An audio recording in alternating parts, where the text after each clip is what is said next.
മനുഷ്യര് വളരെ സ്വാർത്ഥത. കർക്കിടവാവ് നമ്മുടെ മുൻ ജന്മങ്ങൾക്ക് പിതൃബലി അർപ്പിക്കുന്നു. അവരെ സന്തോഷത്തോട് നമ്മൾ സ്വീകരിക്കുന്നു. അവർക്ക് വേണ്ടി ബലിതർപ്പണം നടത്തുന്നു.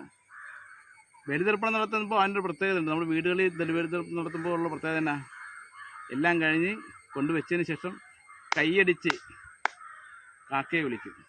എന്ത് സ്നേഹമാണ് കാക്കകൾ! അവർ വന്നില്ലെങ്കിൽ എന്തൊരു നിരാശയാണ് നമുക്ക്. അപ്പോൾ കാക്കയോട് സ്നേഹത്തോടെ വിളിച്ച് നമ്മളുണ്ടാക്കുന്ന ദർപ്പണച്ചോറ് കൊടുക്കുവാൻ വേണ്ടിയിട്ട് അവർ സന്തോഷത്തോടു കൂടി സ്വാഗതം ചെയ്യുന്ന ദിവസമാണ് കർക്കിടകവാവ്. കഴിഞ്ഞ കാലങ്ങളൊന്നും ഓർക്കണം. തണ്ണിമത്തം കൃഷി ഉണ്ടായിരുന്നു. കാക്ക കൊത്തിയപ്പോൾ എന്തൊരു ദേഷ്യമായിരുന്നു എനിക്ക്. കാക്കയെ വെടിവെച്ച് കൊല്ലാനുള്ള ദേഷ്യം, കല്ലെറിയാനുള്ള ദോഷം, അതുപോലെ തന്നെ പടക്കം പൊട്ടിച്ച് ഓടിക്കാനുള്ള ദേഷ്യം. പിന്നീട് പപ്പായ ഉണ്ടായപ്പോൾ പപ്പായ കൊത്തി, പഴുത്ത പപ്പായ എല്ലാം കാക്ക വന്ന് കൊത്തി. അപ്പോഴും ഇതേ ദേഷ്യം. കാക്കയെ എങ്ങനെയെങ്കിലും ഓടിക്കാൻ വേണ്ടിയിട്ടുള്ള വലിയ പരിശ്രമം. തണ്ണിമത്തനും നമ്മുടെ പപ്പായയും കാക്ക നിന്നപ്പോൾ ഉണ്ടായ മാനസികാവസ്ഥ ഭയങ്കര വലുതാണ്. ഇന്ന് എന്തൊരു സ്നേഹത്തോടാണ് കാക്കയെ വിളിച്ചത്. കാക്ക വരാതെ വന്നപ്പോൾ എന്തൊരു സങ്കടമായിരുന്നു.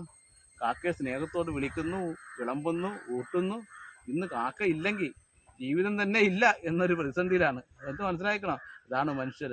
അവനവൻ്റെ സൗകര്യത്തിനനുസരിച്ച് മാറുന്ന ഒരു രീതിയിലേക്ക് മനുഷ്യൻ മാറുന്നതിൻ്റെ കുഴപ്പങ്ങൾ ഈ രാജ്യത്തുണ്ടാകുന്നു, ഈ ലോകത്തുണ്ടാകുന്നു. ശരിയല്ലേ?